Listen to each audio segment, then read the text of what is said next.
Hello, hello. Happy Sunday, everyone. I think it's early enough here that it's still Sunday, no matter where you are. I am not surprised that there are less people here than usual now that PhD admission season is over or almost over, I guess, depending on various disciplines and programs, etc. But hi for everyone who's here. I see one question waiting in the chat, but if anyone else has questions, please throw them in. Otherwise, I might recall some things that have been left in the comments lately as questions and maybe answer some that I think are sort of frequently asked questions that people have had lately. But please feel free to ask any questions or also to talk to each other in the comments. So the question that I'm seeing that's already here is whether it's possible to ask an incoming PhD advisor for less remuneration in order to be able to be eligible for an external fellowship. I think my answer to this question is that it's certainly worth bringing up. I can't say whether it's possible or not. If you haven't seen my video about how PhD funding works, or like sort of me babbling about different models for PhD funding that I am familiar with, that's on my channel somewhere. So one of the things about, how much PhD students get paid is that sometimes it is, an amount set by the university or the department. And I'm not sure if you can just say, hey, could I get paid less? But it's possible. I don't know. Or, it's possible you could be put on like a partial appointment or whatever. So yeah, my answer to that question is maybe. And so there's no way for you to know, but to ask. Let's see. I'm used to there being like a whole bunch of questions when I come here. I'm not sure that this bodes well for the future of my YouTube channel. Everyone's just like, all right, I'm done. I got into a PhD program. This girl has nothing left to offer me. But yeah, I'm happy to answer other questions if people have them.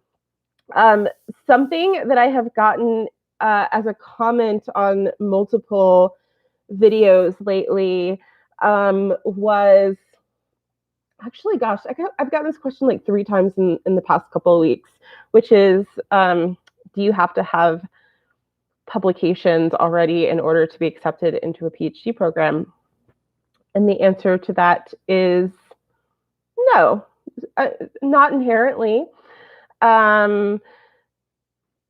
It certainly doesn't hurt, and it might make you a stronger applicant. So in my opinion, that is not by virtue of having your name on a publication.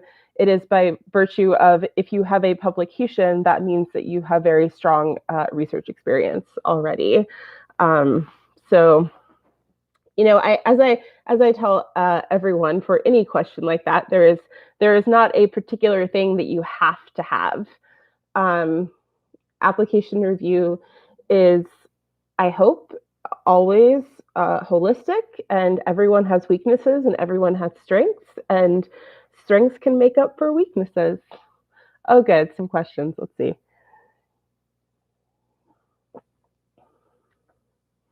Oh, and this is actually a really good one. What advice would you give for a timeline for applications that are starting for this coming fall, in terms of when to get in touch with faculty, et cetera?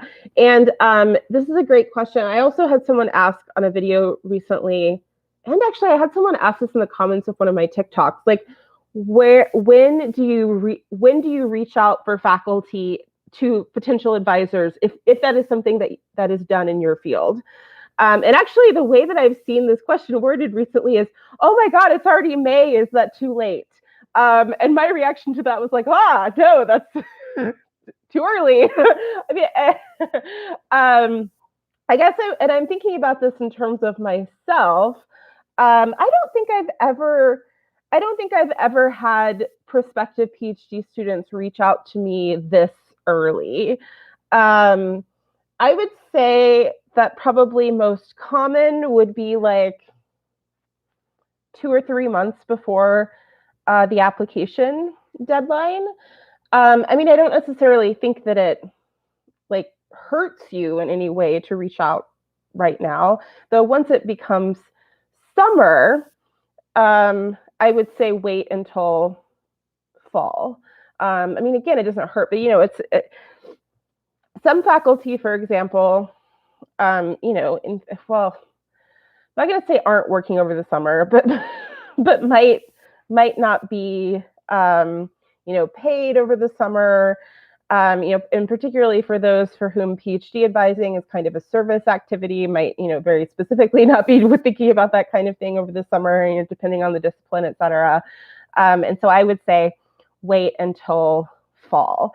I tend to start hearing from applicants, September-ish. Our applications are due December 1st, for the couple of months after that is when, it's also more likely by then that prospective advisors will have more of a sense of, what kind of funding they have, et cetera. So that would be my, and then how, when do you start working on your statement of purpose? I mean, I have no idea how long it takes you to write things. I mean, long enough that, don't write it the night before, because then you can't get any feedback. I've already filmed, and I guess we'll post at some point, a video specifically about letters of recommendation. And my suggestion for letters of recommendation is to ask people at least a month before the deadline, but it could be a couple of months before the deadlines. And your letter writers are actually great people to ask for feedback on your statement of purpose if you have it done. And so that's actually a good reason to get it done early. And also, you should at least give a draft of your statement of purpose to your letter writers. All right, let's see. What if you didn't get funding for a proposal? So for the person who asked this question, I'm not sure if you're a PhD student or a faculty member or that kind of thing. But I guess regardless, I guess it doesn't really matter. I mean, the answer, seeking funding for research, whether you're looking for grants if you're a faculty member, or you're applying to fellowships if you're a PhD student. It's extremely disheartening to get rejections, because it can really feel like wasted work especially if it is work that you can't do unless you have that funding. And that tends to be true in different disciplines or the kind of work that you're doing. So I'm not going to pretend that I know what things, scientists in a wet lab have to buy or whatever. But let's say that there's some project that in order to do it, you have to buy this $20,000 piece of equipment. And if you don't get the grant funding, there's no way for you to do it. So then it really is kind of wasted work in that case. And that really sucks. And there's not much you can do, but, sort of pull yourself together and try again. If you don't get feedback, then it really sucks. But, there's nothing you can do about it if you don't get good feedback, right? And so, the same as any kind of academic rejection, just sort of pull yourself back together, decide if that's really the thing that you want to do. And if so, keep trying, or figure out, something different to try instead. I have a video about academic rejection. That's, about this sort of thing in general, because boy, do we have a lot of it's just constant rejection for everyone. This isn't something that goes away once you become a full professor. No, you're still constantly getting rejection. And that's, honestly, that's one of the really difficult things about being an academic. I will say that one thing I do at this point with grant proposals is that for the most part, I don't know if I can really say this. Maybe I should say ideally instead. I try not to write grant proposals for work that I don't think I would do without the funding, at least in part, because then at least it's not as wasted work, because like, you know, all that lit review that you had to do, or the study design that you had to do, you know, maybe you'll still do that work anyway. But I know you can't always do that. So anyway, sorry about the rejection.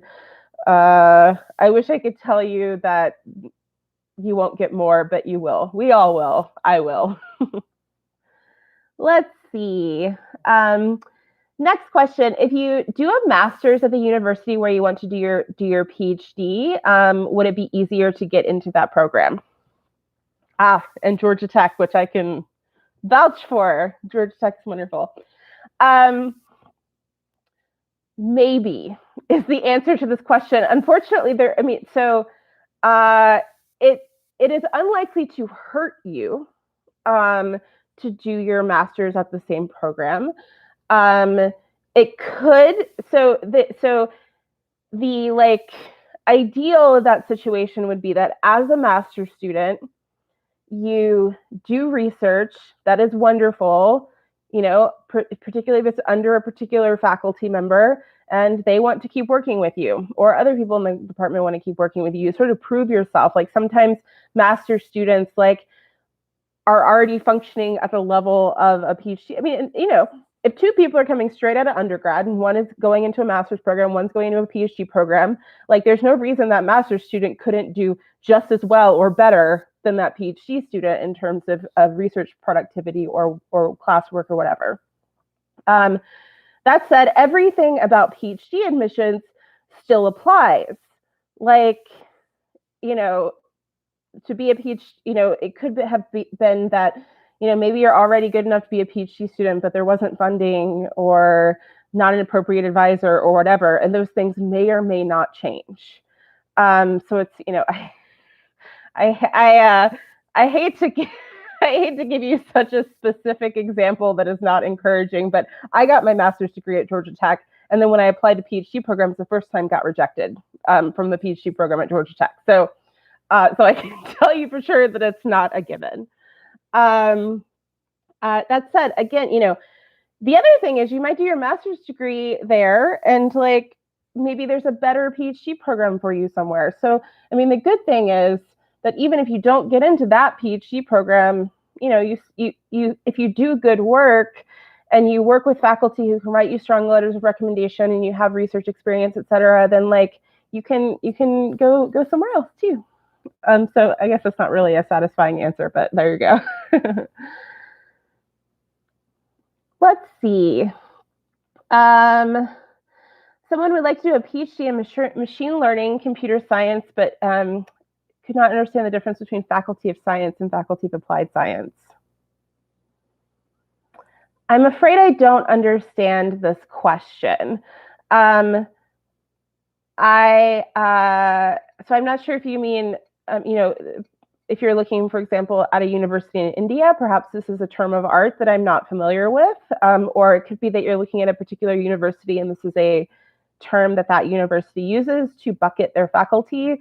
So I have no idea how to answer this question. Though typically, well, okay, I have not heard of many like a PhD program that is in machine learning. Like typically, if you're studying machine learning, you would get a PhD in computer science or information science or data science or something like that. And so my advice is to find the faculty who are doing machine learning research that you admire, see what departments they're in and what PhD programs they support, and then apply there. Let's see. How can we choose a PhD lab? Should we look for a dynamic lab, like a big one with lots of publications per year, or one with a topic we like? Is a new lab a good choice? Great question. So I tend to think about this in terms of I often talk about this in terms of the advisor as opposed to like the lab, which, basically here is the same thing, I'm assuming.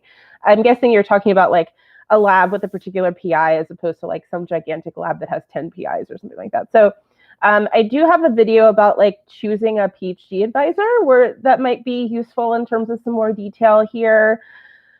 But so I can't, some of this is similar to sort of my advice about choosing which program to go to, which is I can't answer that for you because people's priorities are different.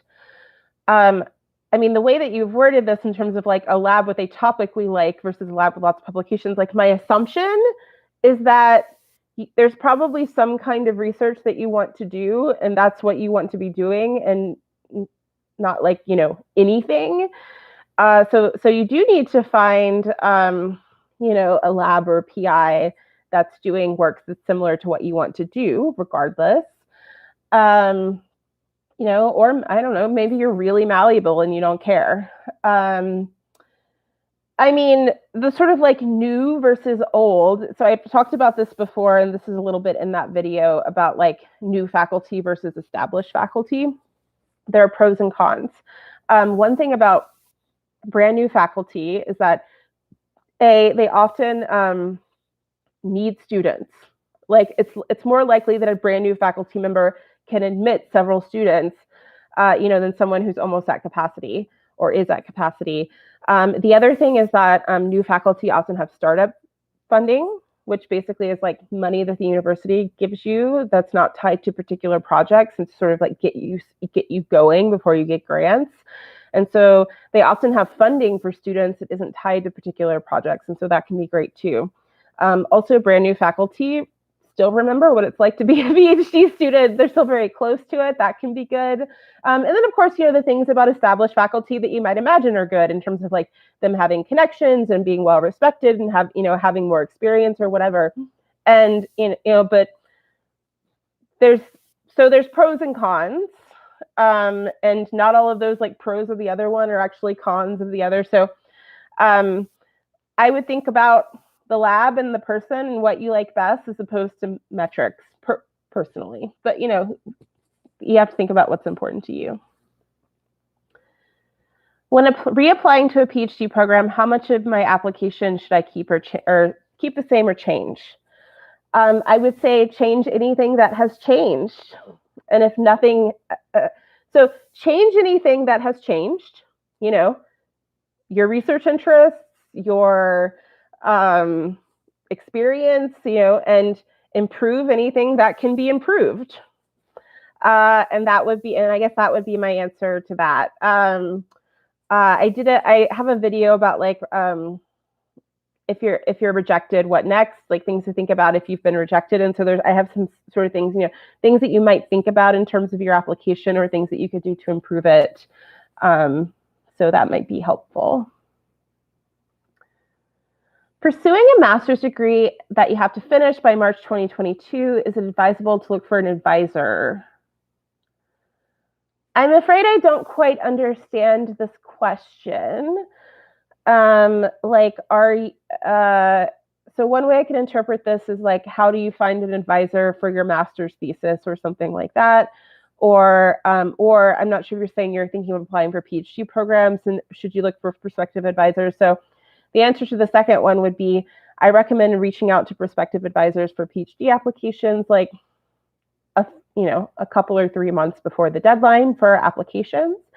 And if you're in a master's program and you're supposed to be finding an advisor for a thesis or whatever, my suggestion is to talk to whoever is in charge of that program, like the program director or whatever, and asking them how that usually works. Like, when do I need to have an advisor by, and how do people tend to find them? Let's see. Someone got an RA offer for a PhD program. Congrats. The research topic coincides with a newly gained interest, but you don't have experience in this topic. Is that normal? Yes. Totally normal. My little known fact about me, unless you like do a real deep dive on my CV, My first year as a PhD student, I was funded on an RA-ship studying improv comedy. It was a bit of a case of Casey's here. We don't have any, like the advisor I wanted to work with didn't have any funding for me, and also was at capacity. Here's someone who like needs students and has money to pay them, and there's work that needs to be done. And oh, Casey, you used to be a cognitive psychologist. Like, come work on this. Not that I knew nothing about improv comedy. I knew nothing about artificial intelligence, which was kind of what it was all about, really. I had a little bit of sort of background knowledge, but yeah, you can, people work on things that they don't come in having a lot of knowledge on all of the time. And then you learn. That's what being a PhD student is all about. Let's see. Someone's saying that before they were applying to PhD programs, wait, hold on. I thought I was applying to PhD programs that had viable options for jobs outside of academia. How do I apply to a program that largely teaches for the professoriate? So I'm not quite sure I understand the question. I do think that it's good when you're deciding where to apply to for PhD programs, if you can get a sense for actually the thing you want to get a sense for this kind of question is where are the students getting jobs after they graduate? And, if you want to be a professor and most of the students are getting professor jobs, that's a wonderful thing. If you really don't want to be a professor and you see that all of the students are getting academic jobs, that might not be a good thing. And so I think that's something that you should keep in mind. But I'm not sure I understand the question. So feel free to elaborate. Tips for talking to potential advisors at an online conference. Oh God, online conferences. I'm not sure that I have.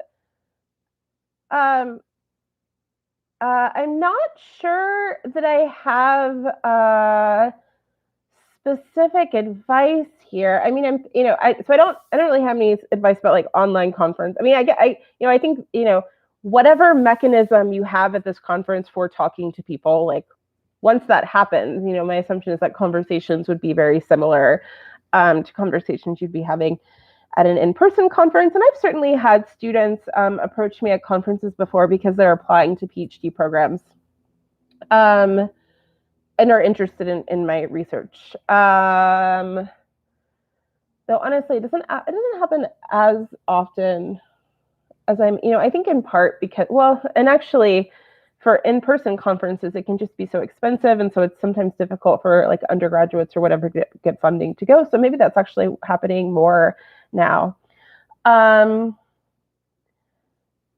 think just having a conversation about like why you admire their work, and that, that I really admire the work that you're doing about this thing.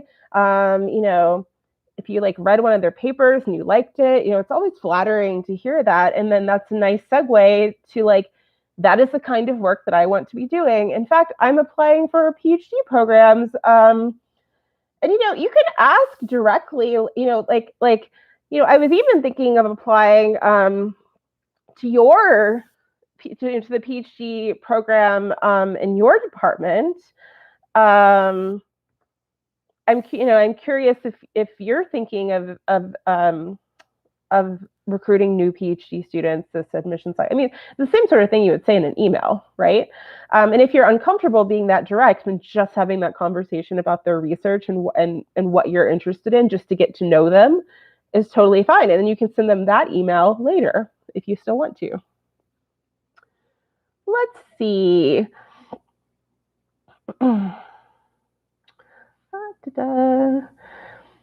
The thing with questions on it always like randomly scrolls down to the bottom and then I lose my place.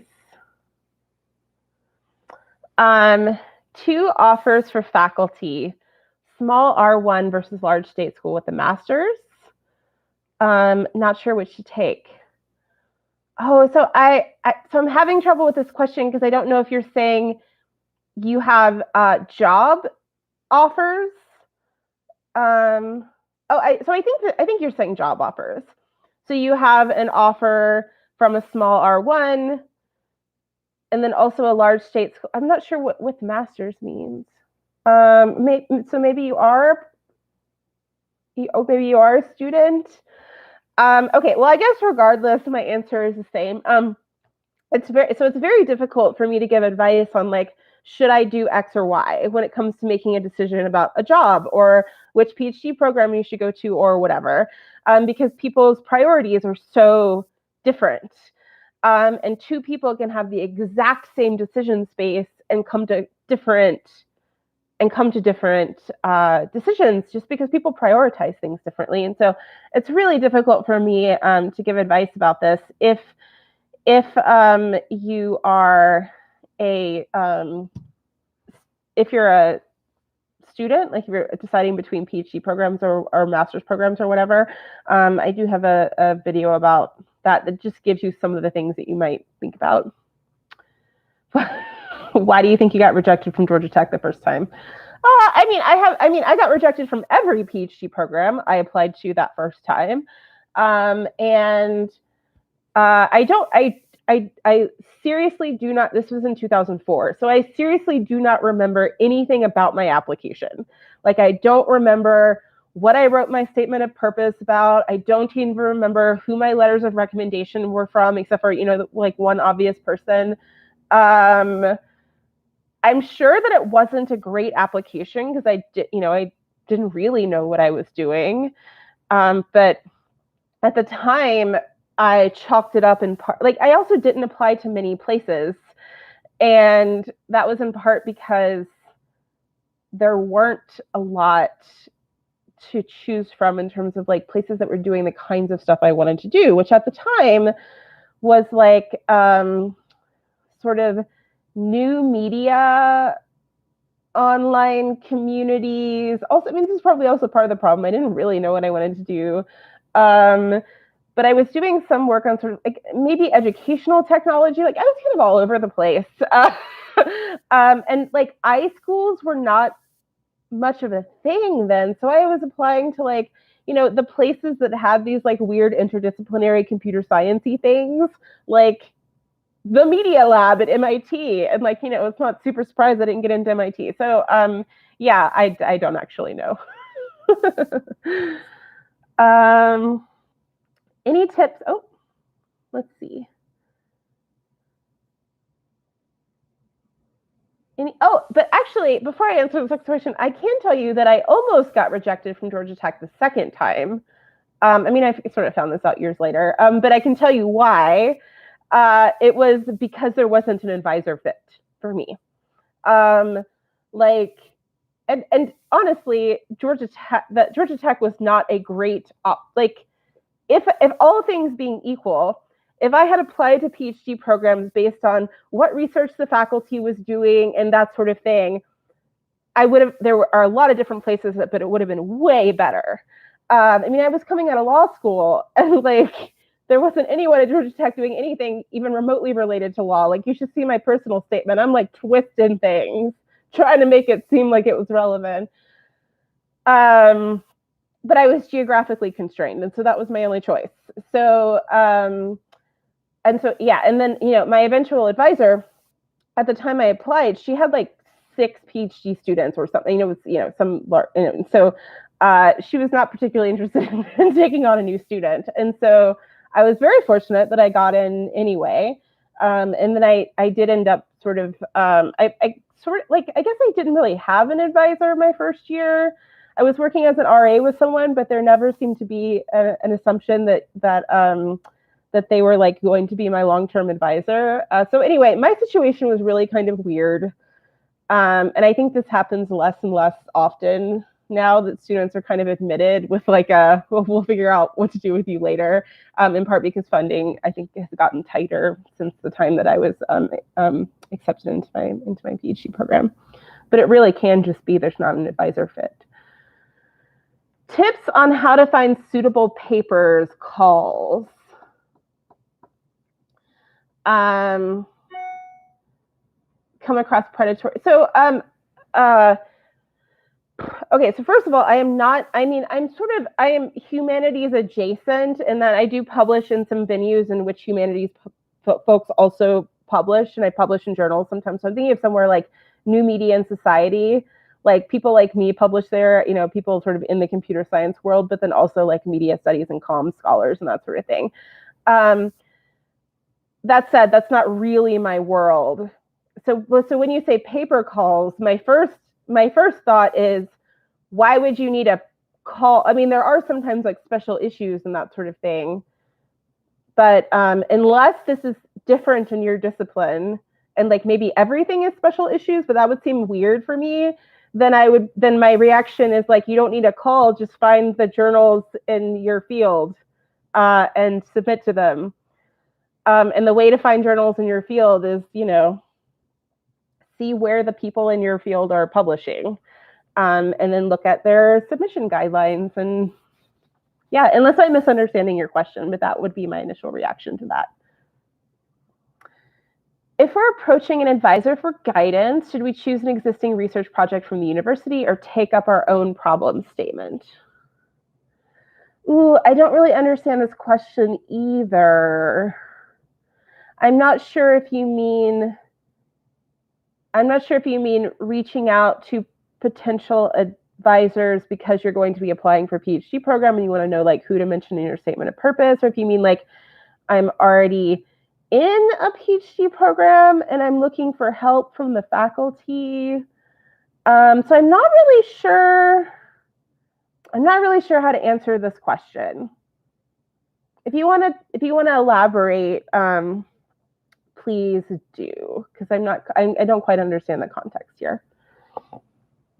I plan to pivot to a different field from my BS degree for my PhD, and there are no faculty at my university who work in this field, so who should I talk to for advice? Oh, that's rough. So I'm not sure. I mean, I guess I would say, like, are you thinking about sort of like a subfield where there might be like a larger umbrella field where there might be some people in there? Like, let's say, you're wanting to get into machine learning, and there's no one at your university who does machine learning, but like there are computer science faculty. So, I would ask you if you could, I would ask you if like you could pop up a level, maybe find one, or like find like the closest thing. Like, what is the closest thing to that field, or like a field that's sort of similar to it? Because sometimes faculty will know the norms of adjacent disciplines, even if they're not like in that one. So like, I don't know, you want to look for a degree in like American studies, like maybe you could ask people in the history department. So I think that would be my suggestion. How would you recommend looking for potential advisors before applying? This is a good question. So I have a little bit, I think I talked about this a little bit in the video about where to apply, like some suggestions for finding places to apply that include like how to think about potential advisors. And I think I talk about it a little bit in the video about like what to do if you've been rejected, because one of the things to do if you've been rejected from all the PhD programs this year and you're trying again is to find new places to apply to, because maybe you need to find a better advisor fit, for example. I guess my overall advice is like, who is publishing the work that you admire and the things that are like what you want to do. So I actually would not start with the university. I would start with the people and then see where they are. Because you might find that there are people that aren't even in the discipline you think you like maybe, this happens all the time. Like maybe you think you want to get a degree in computer science, but it actually turns out that most of the faculty who are doing the work you want to do are in information science departments. And so that's actually my big advice is like, find the work first. Like, go to Google Scholar, read a bunch of stuff, see who's doing the work that you admire, and then see where they are. There's not really a systematic way to do that, though. When programs say they don't have a minimum GPA, do they really mean that? Okay, so here's my general advice, thoughts, etc. about GPA, GRE score, basically anything quantitative. Well, also, I'm not quite sure I understand this question, because if they don't have a minimum GPA, that means that you can apply, right? Like, I hate minimums of anything, actually. I just went on a rant about this on Twitter the other day. I don't think that programs should ever list minimum GPA, minimum GRE, unless they actually are doing quantitative cutoffs before what they review. Like, if this is a program that gets 2,000 applications every year, and there's no reasonable way that they could possibly holistically review all of those, and they have numerical cutoffs in which they look at that one thing and then they chuck it out the door. If there are programs that do that, then yes, they should list a minimum. They should list those minimums so people know not to waste their time. But if they're not doing that, I don't think there should be any minimums, because, like, there are lots of reasons why you might have a low GPA that have nothing to do with your potential as a graduate student. And let's say that, like, you have a low GPA, but you like have published a first author paper in Nature. Like, do they really want to chuck you in the bin because like, you had some tragedy in your life and failed all your classes one semester, or you started out as X major, hated it and did awful in it, and then changed majors and flourished. So GPAs in particular, I think, should not have minimum cutoffs for that reason. So I guess my answer to your question is yes, they probably really mean it. Before accepting an offer, I chatted with a senior member of the lab, and he told me that he's usually required to work 20 to 30 hours a week, and 30 to 40 hours if a deadline is near. Is it like? I think your question is, how much do PhD students work? I mean, the part about, like, working, the part about, probably working more closer to a deadline is certainly very true.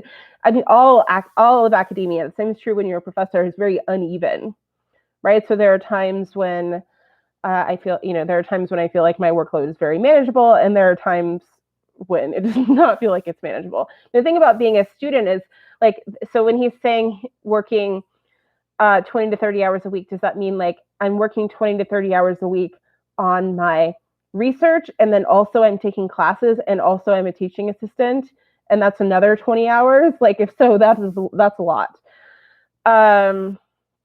So I guess my answer to this question is that the amount of time that PhD students work is going to be incredibly variable based on circumstances that are in their control and that are not in their control. So, actually, for any academic, same is true for me. Like, you can always do more work. Like, I can always be doing one more project. Same is true for a PhD student. Like, you can always start a new project or help someone else with a project or what. Like, there's always more work you can do. You can work as much as you possibly let yourself, which you should not do.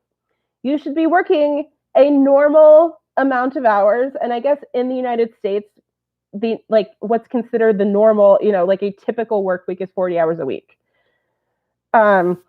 I personally think there is no reason why a PhD student should inherently be working more than 40 hours a week, and that's sort of everything all combined. They might want to, they might have to sometimes, but I would say, like, on average, your workload should be the same as anyone else. So I don't know if that answered the question or not, but there you go.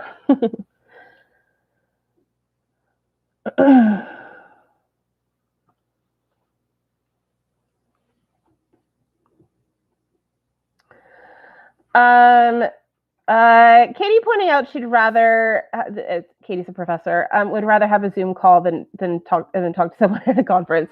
I mean, so when someone asked this question, I was thinking of this in terms of, like, I'm at a conference in person and someone comes to talk to me at a coffee break, which is fine. But I guess this is a good point. I wouldn't suggest, for example, that like you see, like you want to talk to a faculty member about being, about them being a potential advisor, and you see there's a virtual conference, and so you like ask them if they can schedule a time to talk with you during the conference. I don't see any reason to do that. Because everything's virtual now anyway. And so yeah, this is completely true. They're going to be busier during the conference than normal times. You might as well just ask them to talk some other time.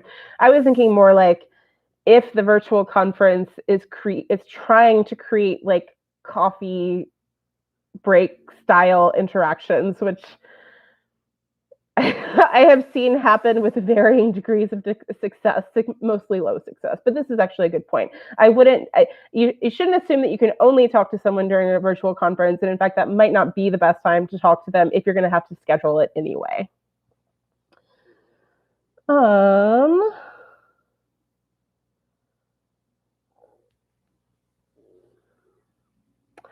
Oh, this is a good question. For people who've been out of school for a while, how important are very old faculty recommendation letters versus people we work with? So this is tricky. I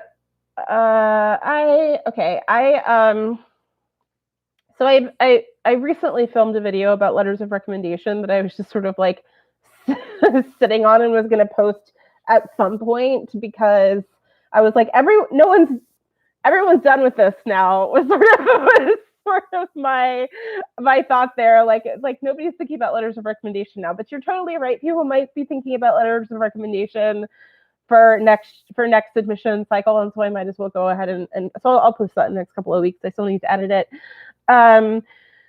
But the thing about like faculty versus people you work with, et cetera. So I do think that if there is someone from your previous degree that remembers you well, and can talk about I do think that it's really good to have at least one faculty recommendation.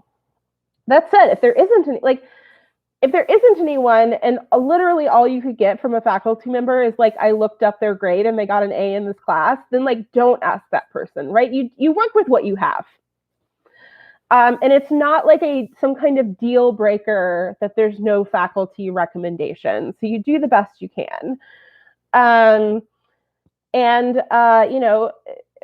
people who are in the workforce, I mean, my main recommendation is like, get letters from people who can speak to your potential as a graduate student. This tends to be academic work or things that are like academic work, like this person runs a reading group, or we always have these always bringing up these amazing things in our discussions about X. Research, of course, so anything that can be construed as related to the kinds of skills that are like research. And then, beyond that, it can be things like work ethic and leadership and creativity and those sorts of things as well. And so, it can be good to sort of prime people with that if they might not know what to write about. And I'll post a video about this soon.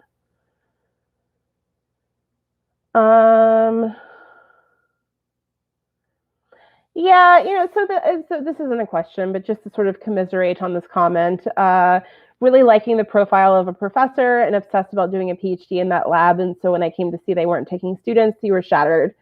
Totally understandable.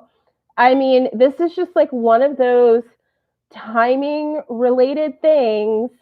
And, the same is true for jobs. And I'll mention this in specific because I saw that because I'm in Katie's here.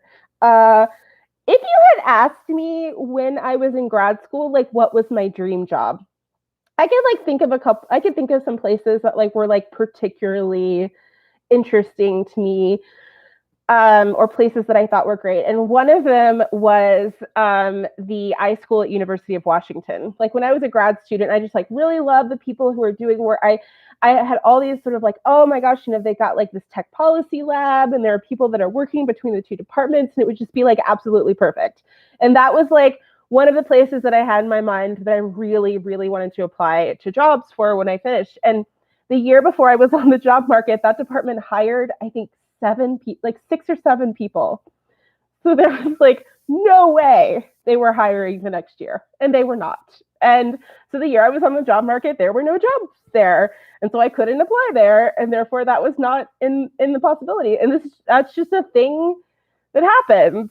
Also, my job did not exist the year before. So if I had been on the job market the year before, I would not have gotten the amazing job that I got and that I love. And so, yeah, there's, it's just timing and luck and all that. And the same thing is true with PhD admissions.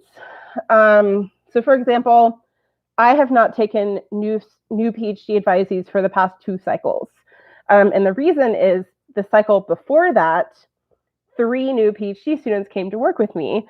And typically I get like 1 a year, right? And, the yield in our department is about 50%. And so like I make offers to 3 students and 1.5 of them come. Which usually means which in the past had meant like 1, maybe 2. Actually, I never had more than 1 come at a time. But anyway, the point is like that just happened that year, and that was awesome. But then it meant that I was at capacity for a couple of years. And, perhaps there are students who felt the way that you do about coming to work with me, and that's what's unfortunate. It makes me a little sad. I just saw someone tweet the other day that like they wish they could advise all of the PhD students like that wanted to work with them, and I feel that way too.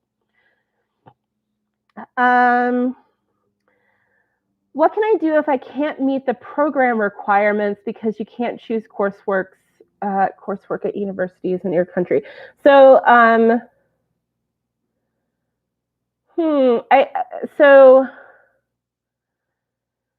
don't actually know a lot about programs that have certain prerequisites. This is not something that I have encountered at all. Like, in order to apply for this PhD program, you have to have taken a class in X, Y, and Z. And this is actually the first time that someone's asked me this question too, so I didn't actually realize this was the thing that happened. But now that I think about it, I can see how this could indeed be, particularly in some disciplines, perhaps be common. And of course, I know that this is a thing for like medical school, for example. So I'm afraid I don't really have an answer for you because I don't know how, I've not encountered this before, and I don't know how it usually works. So I would suggest asking, advice, maybe the faculty in your current department where you are, because, if they're in that discipline, they might have suggestions. But I wonder, for example, if you could do like an online class or a MOOC or something like that. I'm afraid I don't really have a good answer for this. What does it mean to be on the reserve list of a PhD program? So I assume this means waitlist, and I imagine there are different terms for that. So I can't say for sure that this is how it works everywhere, but typically what a waitlist means is, okay, so I just mentioned a few minutes ago that like our program tends to have about 50% yield. This means, and actually I think it was a little bit lower this year. That means that when you make offers to PhD students, not all of them come because you apply to more than one place, right? And you can only, physics, you can only be in one place at once. So, depending on how risk averse the department is, they might, if they're very risk averse, for example, they might make a small number of offers in case, all of them come. That's how many students they can support. And then they put students on a wait list in case some of those students don't come. Or some programs make a large number of offers knowing that not all of them will come. So I think our program made like, I don't know, a dozen, I don't actually know the number, maybe a dozen offers, and then like I think 6 are coming or something like that. This is me guessing. You can imagine something like that, right?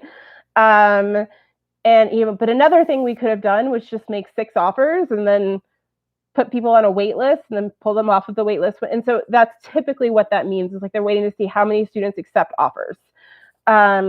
So again, I don't know if this works differently, in some places, but that is pretty typical what that means. What advice would you give to PhD students who are joining a new assistant professor? So you are going to start a PhD program and your advisor is a brand new assistant professor. Very well. Okay, so this is actually a good question, because I remember being in that position, and actually my first PhD student just graduated in December, co-advised. And I will say his entire cohort's experience was weird, because it was also a brand new department, and so some of that is weird. But I think that I guess the advice I would give you is just to like realize that they might not have sort of their advising style yet, right? They might be trying things, they might mess up, they might not think to do things. So I would just say to sort of have some patience, and also feel free to sort of ask for things that you think might be useful, and talk to more senior students in the department about their advisors and things that they might do. Like, for example, I didn't create a student handbook until about a year ago, in part because I just didn't have that many PhD students to see it. It didn't seem like we really needed it. But then I realized that, like, no, I actually think this would be really helpful for them. And so, like, that was something that I did later.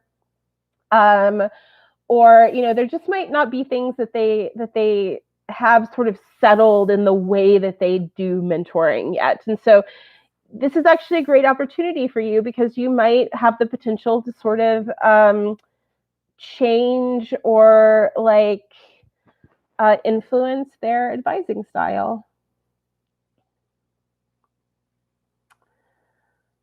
Am I taking any PhD candidates? I do not have, so I don't have any incoming students for this next year.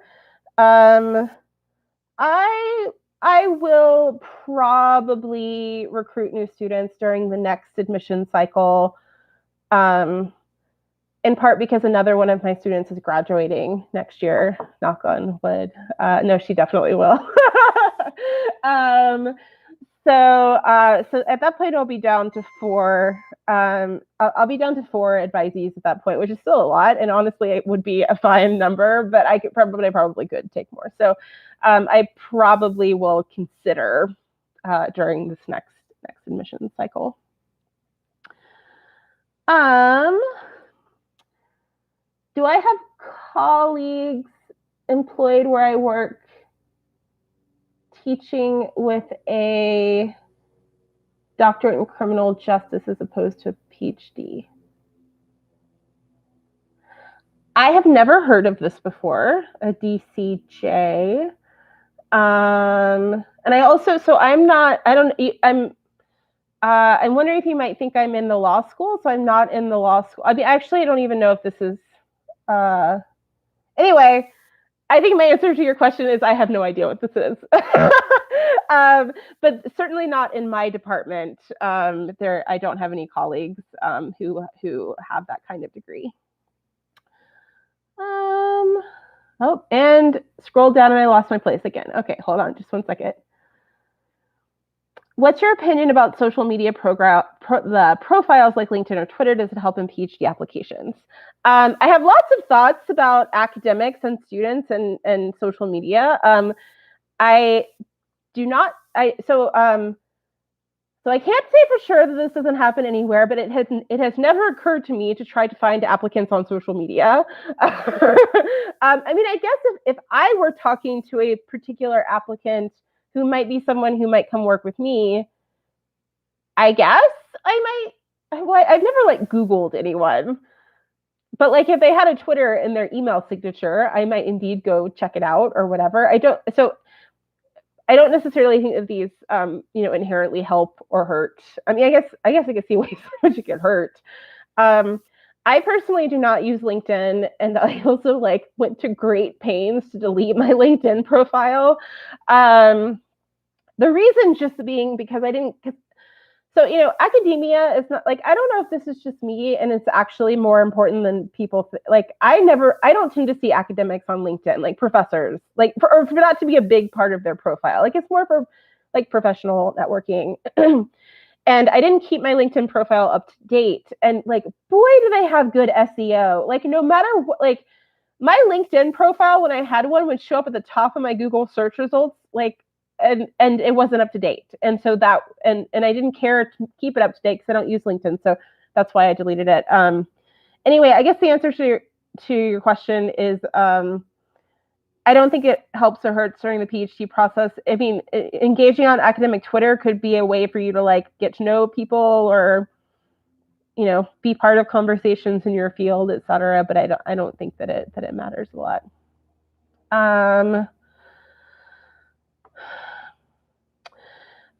Yeah, there's a point about TOEFL scores having cutoffs. So yes, I have heard of TOEFL scores having cutoffs.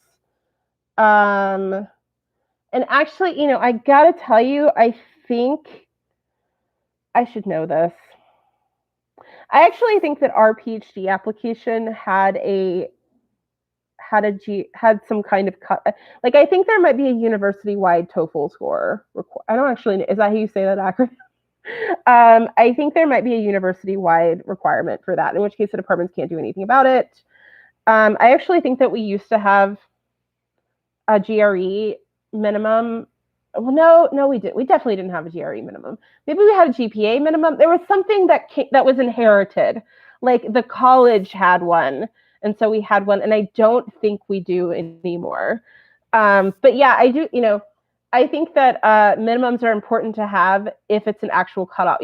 Another thing you can do, you can actually email like, the program director or there's probably an informational email and just say, hey, is this actually a real cutoff? And they'll tell you.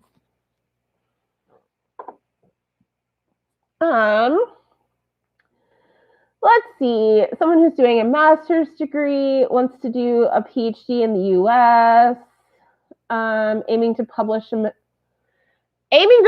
minimum of 4 research papers. Awesome. Will it give you of course it'll give you an advantage. Yes. So, again, more on like holistic review. Any strength can make up for any weakness. So if your GPA is low, having 4 research papers, of course, could make up for that. Absolutely. How to explore various subdomains within HCI before doing a PhD?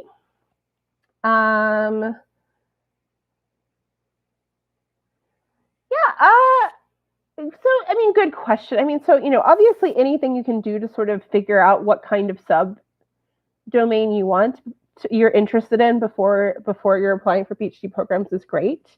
And often this is,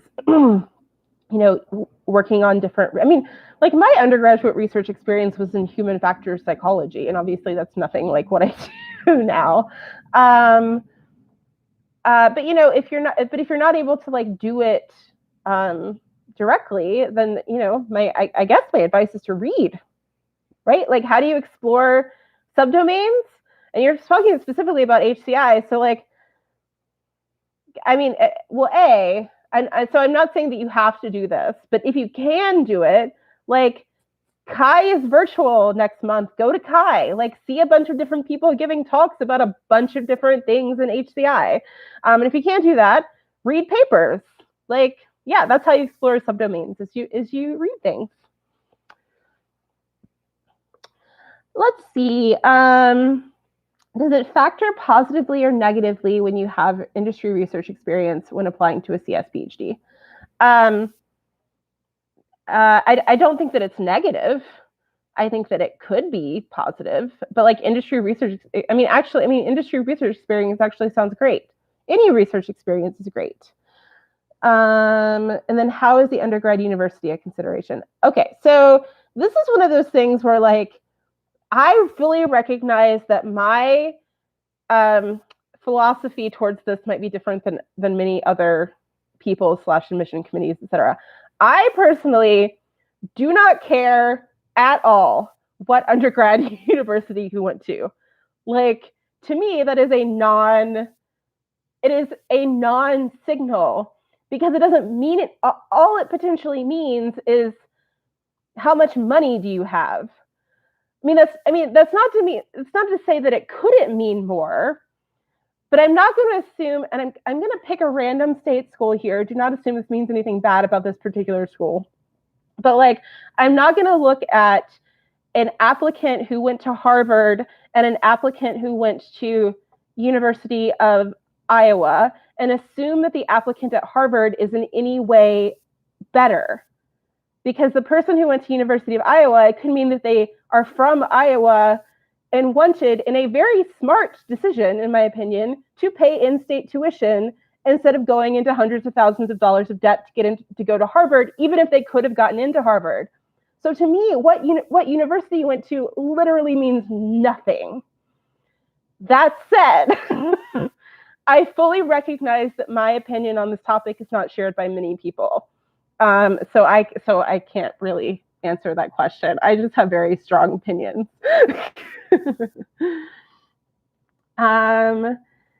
Accepted to a PhD program in electrical engineering. Congratulations.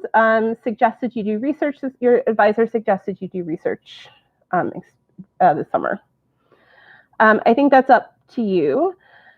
So your question is, would this be an important step to NSF fellowship funding? So I'm going to assume, John, that perhaps you are coming straight out of an undergraduate degree and therefore are eligible for the NSF GRFP fellowship, and that your advisor is suggesting that you do research with him this summer in order to improve your chances of that fellowship. And that is entirely possible. That wouldn't, my advice is that you should do this if you want to. Actually, I don't want to say that. I also would say, like, I hope that they're offering to pay you, but I can also understand cases in which that might not be the case. But in that case, like, you really should do it if you want to, and if you think it's but it's, if the situation that I just explained is indeed what's happening, like trying to get you started on writing an NSF GRFP application, which I believe is due in like October, then it could indeed be quite helpful. Also, congratulations to Liam and Abigail. Yay. Oh, wait. Sorry, Liam. I'm sorry. I misunderstood your message. Okay. Congratulations to Abigail. And Liam, let me answer your question. So you're... actually, I've been clear. So maybe you have other choices. I'm not clear. But you're saying that your top choice PhD program waitlisted due to funding issues. Have you heard of other programs putting students in limbo like this? I could be wrong about this. I thought that like things had to mostly be settled by now. But I guess so. In the United States, April 15th is the standard deadline for students making decisions. But I guess it doesn't have to be for programs making this anyway. I guess I just expected most of this to have shaken out by now. So I don't know. I'm not really familiar with this as a thing. Like, I guess what I'm wondering is, what have they said, like, sort of where money might shake out of? Like, basically they're telling you, we're putting you on a wait list only because we don't have money. So I guess my question is, like, where are they expecting the money to shake out of? Is it that they're expecting faculty to be hearing back on grants? So that is possible. I have 2 NSF grants that are pending right now. And like that, in theory, they start in the fall. Like, this is the other thing that's weird about like PhD admissions and faculty funding and stuff, is that like, we hear out back in the summer, and the funding is supposed to start in the fall, but like by then it's too late. I can't go back and admit a PhD student to start on this project, and so often you end up waiting a year once you get funding to start putting students on it. Yeah, so I don't know if so obviously I don't have any actual advice for you, but it could be that they're either waiting for grants to be decided, and or maybe they're trying to shake out more teaching assistant lines from the university or something like that. But good luck. Want to so I think this is completely fine because I know that like people pop in and out of these live streams. So this is the third time I've answered this question. I'm not picking on you. Totally reasonable that you've come in afterwards. But when should you reach out to potential advisors if you're applying to PhD programs? Unless there's some other norm in your discipline, I would say a couple or a few months before. So like if the deadline for application is December 1st, I would say there's no need to reach out any sooner than like September, in my opinion.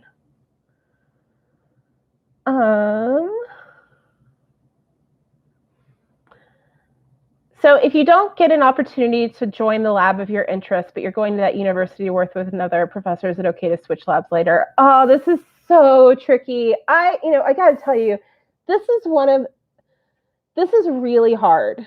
So, this kind of thing has happened before, even in in terms of like you want to work with a particular person, you get a PhD offer with someone else as your advisor.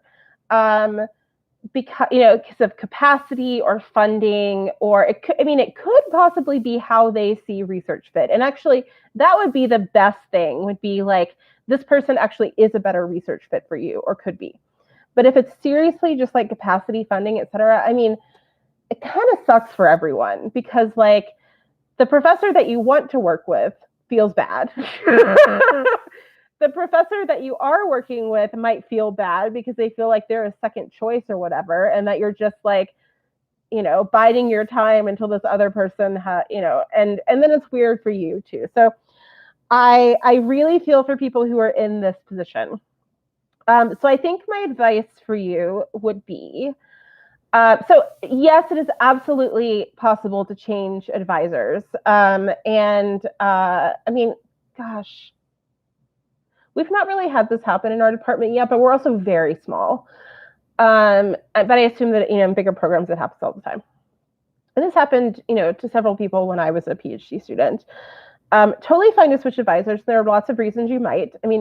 Sometimes you just like don't get along. Also, your research interests might shift. But I think my advice would be try to find your fit with the advisor that you have. In part because you might not have the opportunity to switch advisors, and in part because they might be awesome. And especially if they have funding or whatever, like that can actually be really good for you. So my advice would be to try to find your fit with this person, because you're going to be with them, for a while, regardless. And then, but also get, if there's another faculty member that you really like get to know them, like take classes with them, etc. And see how things work out. But I understand like why that's a little awkward. But yeah, I think that would be my advice. Planning to apply for a PhD, but not sure if you can survive it in online mode. Okay, so the good news is, if you're applying for PhDs this next admission cycle, that will be, sometimes programs have off-cycle stuff, but like for most people, that would be to start a PhD in fall 2022.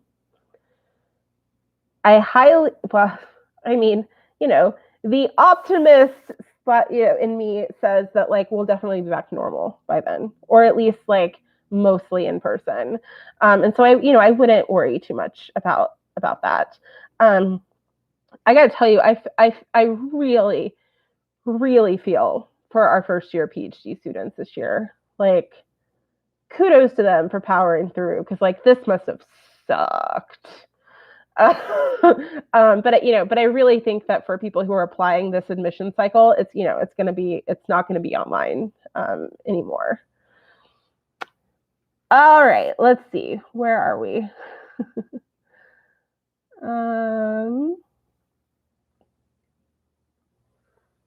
Looking for programs to apply to and realizing the ones you prefer are really highly ranked because that matters. Well,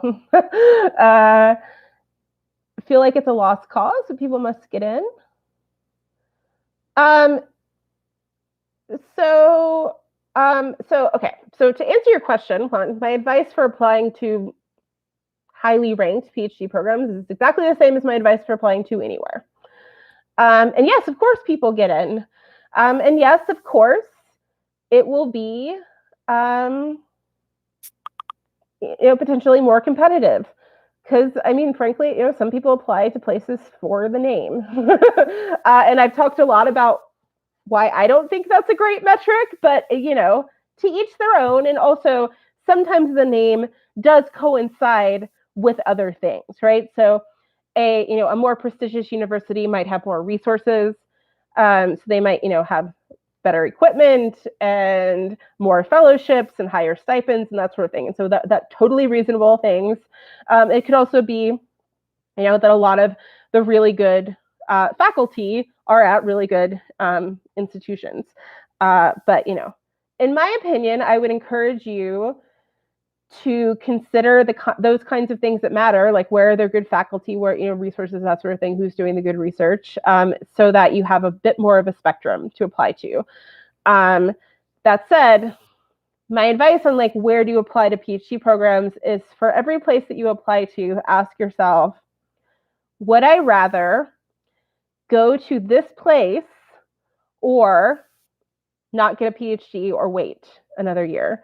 So if you apply to Berkeley, Columbia, Cambridge, and University of Colorado, and you got rejected from the first three and only got into University of Colorado, would you rather go there or would you rather wait and apply to Berkeley and Columbia again the next year?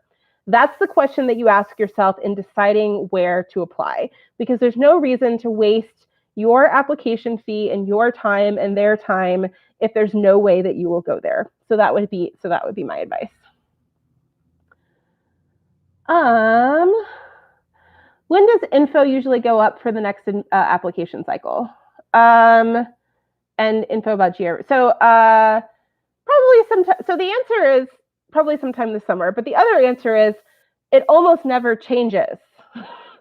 So whatever the application deadline was this year, it's probably exactly the same for next year. And info about the GRE, again, my hope is that it might change because I think a lot more people are getting rid of the GRE, and so maybe it'll go away. But there might be small changes, but usually things are very similar every year. And so you can look at the application materials from the previous year and be reasonably confident that it's not going to change a lot. I am in the process of making some very small changes to our PhD application, and actually the deadline to make changes was this week. So I assume that, that said, I also maintain a sort of, I guess we call it the shadow website. So our department doesn't actually have a lot of control over the web presence of our PhD application. And so myself and one of my colleagues created a informational website that has all the things that you would actually want to know on it. And we tend to not update it until September. Maybe we should probably do it earlier though.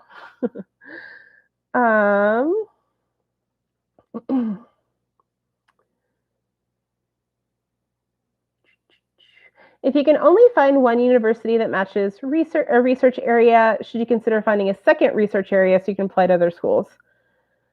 This question makes me a little worried about how specific your research area is.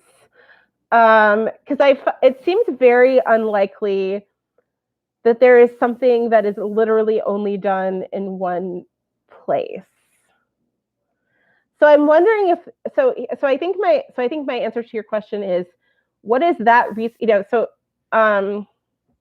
I don't know, like, let's say you want to do, like, actually, here, I'll use the exact same example that I used in my video about statements of purpose.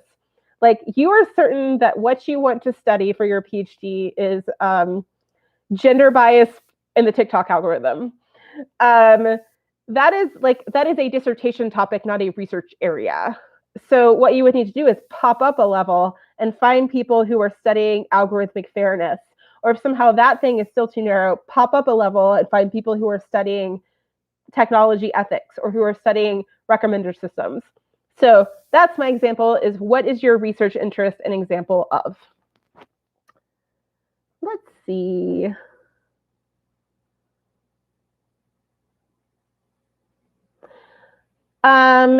So Camilla, you're saying that you were accepted into a PhD program and you're thinking of starting, but then applying to different PhD programs. So, you know, I've had a couple of, so you're not the first person to ask this question. Or like actually a slightly different version of this I got, you know, while application season was still in high gear, was like, could I accept an offer to a PhD program and then if I get into somewhere else, like take it back? And my answer to that was like, no, don't do that because you don't have to. Like, you should just wait and see where you actually want to go. I mean, I don't want to tell you to not do this because I don't know sort of what your personal situation is and what this PhD program is about, et cetera. I'll just say that, like, it, you know, as a professor and someone who's like run a PhD program, like, it would kind of suck if like a student came to our PhD program for a year and then it was like, peace out, I got in somewhere better. I mean, that would kind of suck for us. So, you know, that said, again, different people are in different situations, and I don't want to tell you not to do that. But I guess I don't really have helpful advice. For a writing sample requirement, do you recommend using lab reports or papers? Typically, writing sample. So usually, what I see in writing samples are published papers. You know, papers that are, so it can be a published paper. It could be you know, something that you've written that's in progress or not published yet. It could also be like a paper for a class. It's whatever you think is the best example of your academic writing in the genre of the discipline that you are applying to. But if you have like a published paper that you are first author of, or, you know, actually what would be really great is if you don't have any published papers yet, but you have something that's under submission, for example, or will be soon, or it's like part of your master's thesis, that would actually be a really good thing to have as your writing sample, because, you know, then they'll be able to see it even though it's not published yet.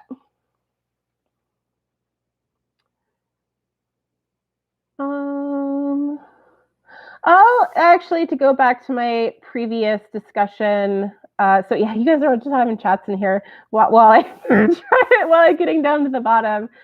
Yeah, so Katie had a comment to Camilla as well about like if someone was applying to a PhD program and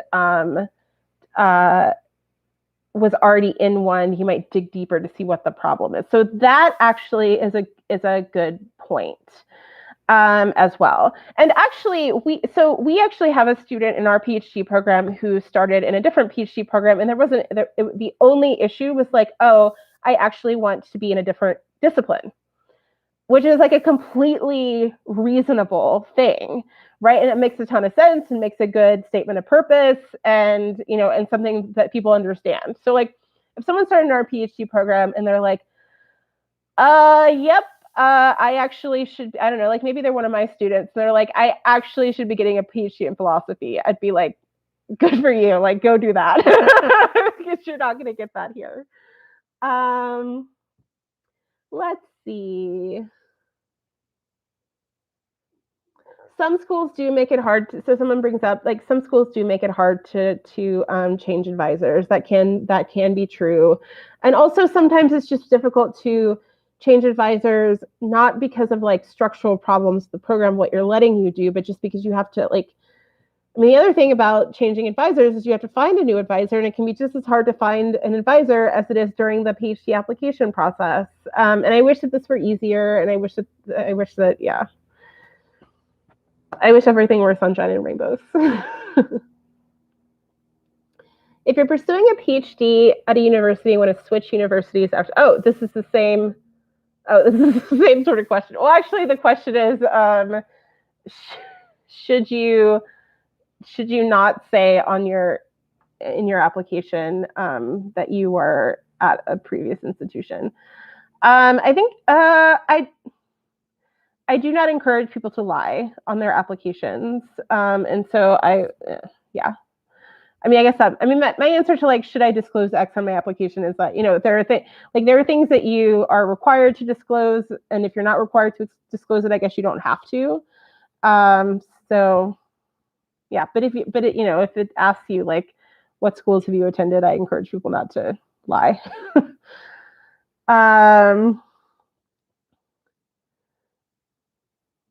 I guess this is, okay, so I guess this is a question. How to make great work-life balance during a PhD? Have a life and work a reasonable number of hours a week. And if you get to a point where you're over, at some point you might need to have a discussion with an advisor, for example. Let's say you are, early in your PhD career, you are a teaching assistant and you're taking 2 classes and then you're doing some research. You might need to occasionally remind your advisor that you are also a teaching assistant and taking classes, because sometimes it can be hard to keep that in mind, especially when you have students who are at different levels. And so just keep an eye on your workload, track your time if you need to, and have a discussion with the people who are assigning various types of work to you, and have a discussion sometimes with yourself, because you're giving yourself too much work.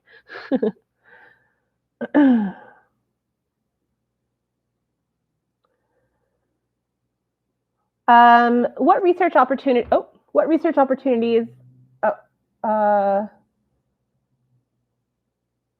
Wait, I don't know if this is a question. Research opportunities for recently passed undergrad. Maybe the question is, how do you find research when you're not in school anymore? And I do confess that is a really tricky thing. I do think sometimes that you can, consider reaching out to people who are doing research projects that are interesting to you and that you would want to, so I talk a little bit about this in my video about what to do if you're rejected from PhD programs, what are some things that you could do to improve your application. And I sort of shy away from suggesting this too strongly, because I don't think that people should do work that they're not getting paid for. And if you can and it's fine and you like it, then that's fine. But I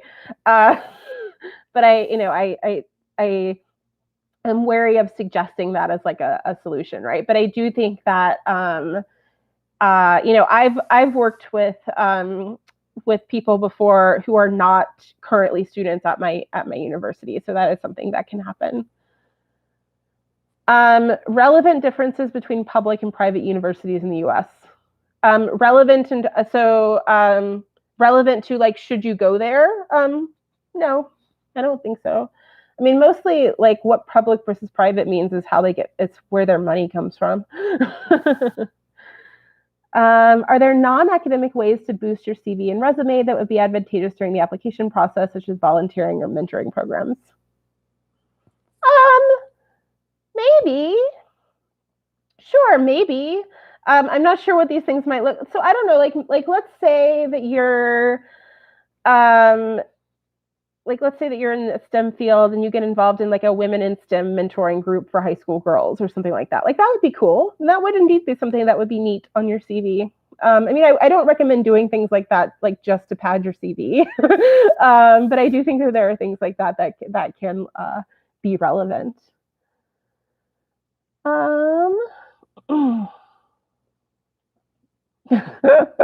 Long-time fan, first-time caller. What advice have you been giving my current students about doing a dissertation during or delayed by the pandemic? So one thing is I'm fortunate to be in a research area where, beyond sort of overall issues around, people's time and mental health and all that during the pandemic, like the kind of work that my students are doing can still be done. So that's good. So like I had a student who defended her proposal last month, and is still sort of on on track, etc. But like she wanted to do her proposal in the fall, and it was March instead. And like that kind of thing happens, and it was in part because of like stuff related to the pandemic, etc. And it's fine. So I think it's fine is what is one thing. I mean, I'll go ahead and mention that, and I don't think she would mind my mentioning this. One of my current PhD advisees has long haul COVID and has been sick since last March. This is a completely different situation, and it doesn't just apply to COVID and the pandemic. I mean, anyone could get a health condition that could really delay their PhD. And in terms of advice, it's just like, take care of yourself, and it might take you longer to finish because of this, and possible funding issues aside, which obviously, I really, really hope will be completely fine, and I expect will be fine. Like, take care of yourself. Your life is more important than the research that you're doing, I guess would be the advice that I give. Another grad school YouTuber said, you shouldn't mention your work-life balance because they want you to always be ready for student work, and PhDs are a time for no personal life. I gotta tell you, I have such a bad reaction to that. I'm glad you didn't name the YouTuber. Okay, so another sort of qualification that maybe the way that I think about these things is different than other people think about these things, and it is indeed entirely possible that there are some toxic academic environments in which mentioning that you read a novel over the weekend will make people think less of you. And if that is the environment you're in, then I and feel deeply bad for you. So yeah, I mean, I actually feel very strongly about this topic. I should make a whole video about this. And particularly if the person who said this is a graduate student, then I also I don't like blame someone for having this perception, particularly if they are in a more sort of toxic environment, or like where you might be expected to work in an unreasonable amount in order to succeed, because these environments do exist. And so I don't want to so it's not your fault if you're in that kind of environment, right? And I guess you need to be cognizant of it, because if you are, then indeed it might be a bad idea for you to mention that you read a novel this weekend. I also think, and I talked about this in my video about how to decide where to go for your PhD. This is the kind of thing that you should try to find out before you accept a position in a PhD program, because if that is the attitude in the department, that you are supposed to be working 80-hour weeks and not having any kind of life at all, then you need to think real hard about whether you want to go there. And I think that this is where talking to current PhD students can be so helpful, because do they all seem miserable? It's about your ambition, but it's about your life too. And how worth it is it?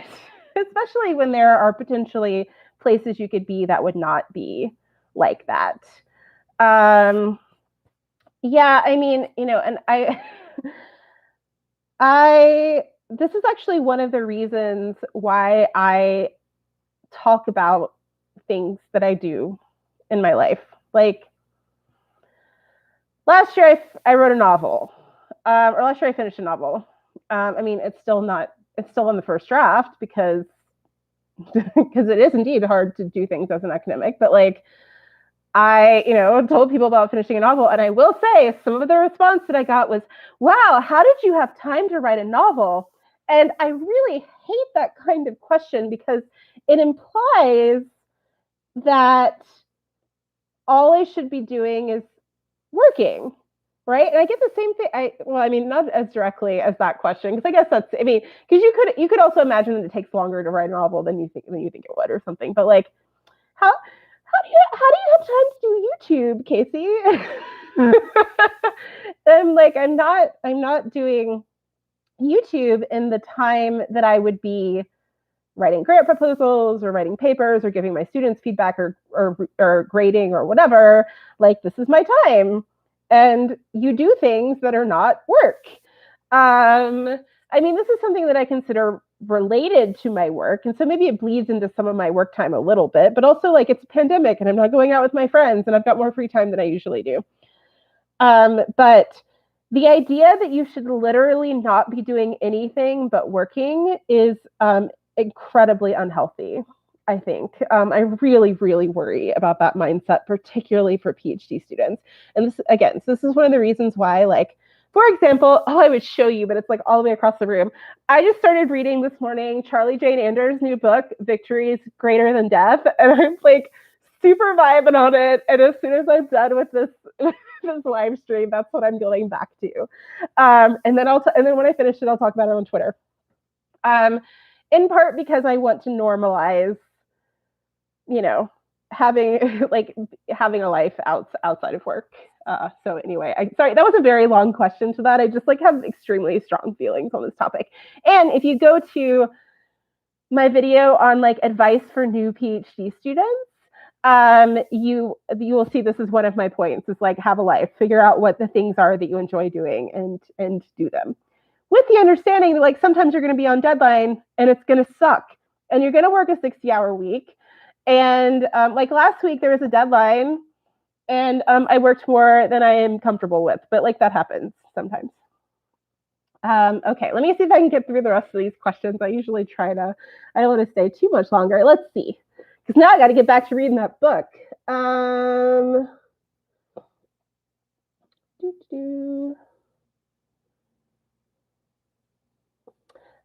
Someone wrote many emails to potential supervisors, and some responded with the excuse of unavailable funding.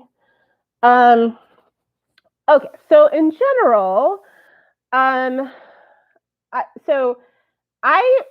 see reaching out to potential advisors as a fact-finding mission for you. And so you have found out something very important, which is that the supervisors that you reached out to, it is entirely possible that they will not be accepting new students during the submission cycle. Now, it's not impossible. Things might change actually, this is quite early to be reaching out to potential supervisors. So things could change between now and fall. So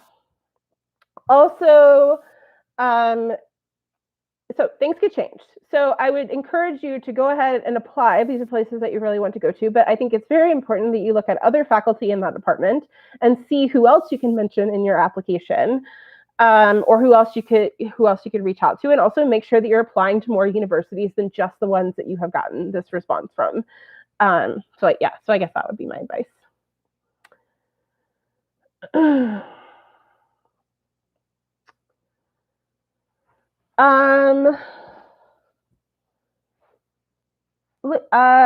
Searching for an advisor, you're in a Spanish-speaking country and you have to meet certain requirements, like translation. So I'm afraid I don't have, so I'm not sure what the question is, but I'm also not sure that I have helpful insight into this issue.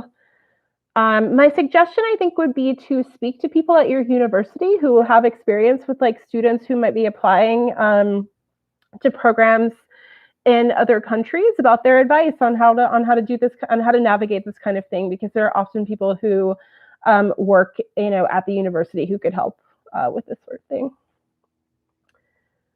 Let's see. Tips for moving to a brand new place and how to get acclimated.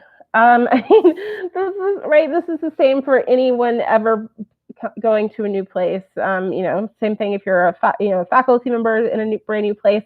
I think my biggest advice is to connect to the other students. Especially the ones who are already there, because they have been through the exact same thing that you have been through. And the new students who are going to be coming along with you, because you're all going to be going through the same thing at the same time. So the really nice thing about being a PhD student and moving to a new place is you already have a community. And so my biggest piece of advice is to connect as much as you possibly can to the other students. Applied to 2 programs, accepted in second option, still waiting to hear back from the first, but this deadline for this accepting the offer is ending. I recommend